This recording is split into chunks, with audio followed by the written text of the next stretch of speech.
यात्रीगण कृपया ध्यान दें, आपके जान संकट में है। कृपया अपनी जान बचाने की कोशिश में लग जाए।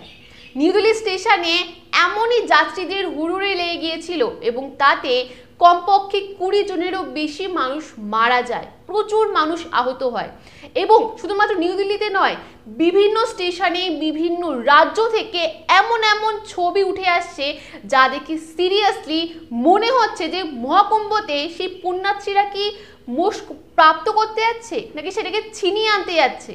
এবং এমনই কিছু ভিডিও নিয়ে এমনই কিছু অভাবনীয় তথ্য নিয়ে এই ভিডিওতে আলোচনা করব যা জানলে এবং যা দেখলে আপনিও শিওর হবেন এবং অবাক হবেন ফর শিওর। তো চলুন আজকের এই ভিডিওটা শুরু করা যাক। নমস্কার, আমি সুমিতা, আপনারা দেখছেন সুমিতাস অ্যাসাইনমেন্ট। আপনারা তো সকলেই জানেন মহাকুম্ভে গঙ্গায় সঙ্গমে গিয়ে স্নান করাটা কতটা পুণ্যের। স্নান করা তো বাদই দিন, ওইখানে উপস্থিত হওয়াটাও একটা ভাগ্যের বিষয়। ইতিমধ্যে বহু সেলিব্রিটি, বহু রাজনৈতিক নেতা থেকে শুরু করে প্রধানমন্ত্রী, বহু মুখ্যমন্ত্রী সেখানে গিয়ে স্নান করেছেন। তবে পাশাপাশি বহু সাধারণ মানুষের কপালে জুটছে দুর্ভোগ, কষ্ট আর মৃত্যু। তবে এখানেই প্রশ্ন উঠছে, নিউ দিল্লি স্টেশনে 15 তারিখ রাতে এমন কি হয়েছিল যে যাত্রীদের মধ্যে এমন হুড়ুড়ি পড়ে গিয়েছিল? কেনই বা পাগলের মতন ছোটাছুটি করতে শুরু করে দিয়েছিল সকল যাত্রীরা? রেলওয়ে পুলিশের রিপোর্ট অনুযায়ী 12 নম্বর প্ল্যাটফর্ম থেকে রাত 8টায় শিবগঙ্গা এক্সপ্রেস ছাড়ার পর থেকেই সেই প্ল্যাটফর্মে ভিড় জমতে শুরু করে এবং পাশাপাশি 12 নম্বরের পাশাপাশি 13 থেকে 16 নম্বর প্ল্যাটফর্মেও সমান তালে যাত্রীদের ভিড় জমতে শুরু করে। এবং প্রয়াগরাজের জন্য যে বিশেষ ট্রেনের ব্যবস্থা করা হয়েছিল তা তাড়াতাড়ি ছাড়ার ব্যবস্থা করা হয় এবং পাশাপাশি প্রয়াগরাজে যাওয়ার জন্য প্রতি ঘন্টায় 1500 টিকিট বিক্রি হচ্ছিল এবং আরপিএফ এর নির্দেশে রেলওয়ে কর্মীরা সেই টিকিট বিক্রি বন্ধ করে দিয়েছিল। নয়াদিল্লি রেলওয়ে পুলিশের রিপোর্ট অনুযায়ী 8টা 45 মিনিটে ঘোষণা করা হয় প্রয়াগরাজ স্পেশাল ট্রেনটি 12 নম্বর প্ল্যাটফর্ম থেকে ছেড়ে যাবে।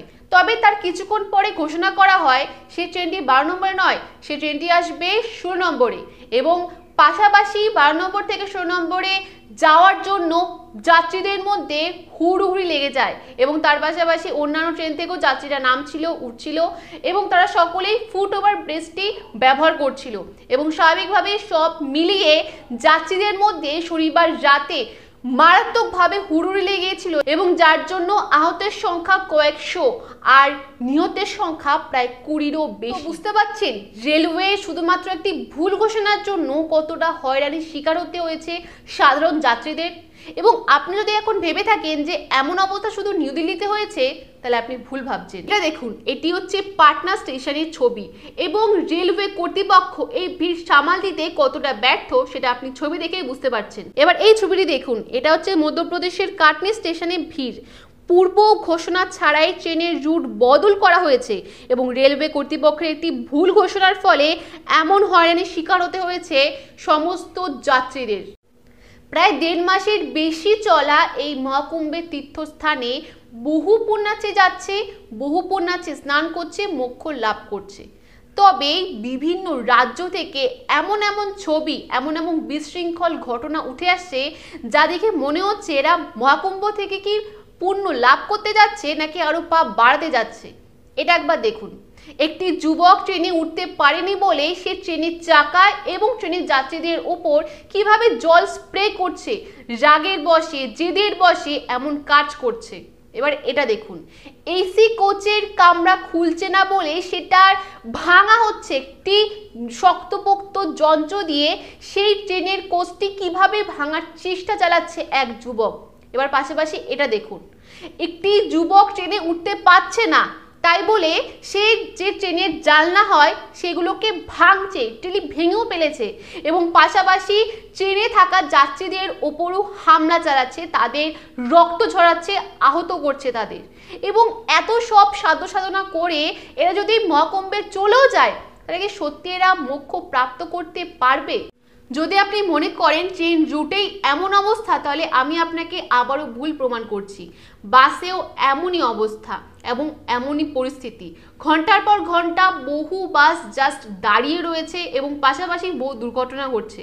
বুধবার মধ্যপ্রদেশ ছত্তিশগড় সীমান্তে প্রয়াগরাজগামী ভক্তদের একটি বাস সঙ্গে একটি ট্রাকের সংঘর্ষ লাগে এবং এই ঘটনায় একজন নিহত হয় এবং বহু মানুষ আহত হয়। তার আগের সপ্তাহে মির্জাপুর প্রয়াগরাজ রাস্তায় একটি বাস ও বলেরো গাড়ির সংঘর্ষে 13 জনের বেশি যাত্রী মারা যায় এবং 19 জনের বেশি যাত্রী আহত হয়।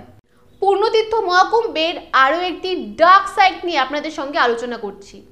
মহিলাদের খোলামেলা ভিডিও, স্নান করার ভিডিও আপলোড করা হচ্ছে টেলিগ্রাম চ্যানেলে এবং পূর্ণতীর্থ মহাকুম্ভে বহু মেয়েরা যাচ্ছে, সেখানে তারা স্নান করছে এবং তাদের অজান্তেই বহু মানুষ সেই মহিলাদের ভিডিও করছে এবং সেই ভিডিওগুলো টেলিগ্রাম চ্যানেলে ছাড়ছে এবং সেই চ্যানেলে জয়েন করতে নির্দিষ্ট পরিমাণ টাকাও লাগছে। টাকা দিয়ে বহু মানুষ সেই ভিডিও দেখছে এবং পাশাপাশি সেই চ্যানেলের সংখ্যাও দিন দিন বাড়ছে। মানে আর কতটা নিচে নামবে মানুষ। পূর্ণতীর্থ মহাকুম্ভে প্রায় 50 থেকে 60 কোটি মানুষ ইতিমধ্যে উপস্থিত হয়েছেন এবং আশা করা হচ্ছে আরও মানুষ সেখানে যাবেন এবং স্নান করবেন এবং এত সব মানুষদের হ্যান্ডেল করা প্রশাসনের কর্তব্য এবং দায়িত্ব, সেটা মানছি। তবে মানুষদের, জনগণদের কিছুটা দায়ভার, কিছুটা সচেতনতা গ্রহণ করাটা উচিত নয় কি? কি মনে হয় আপনার?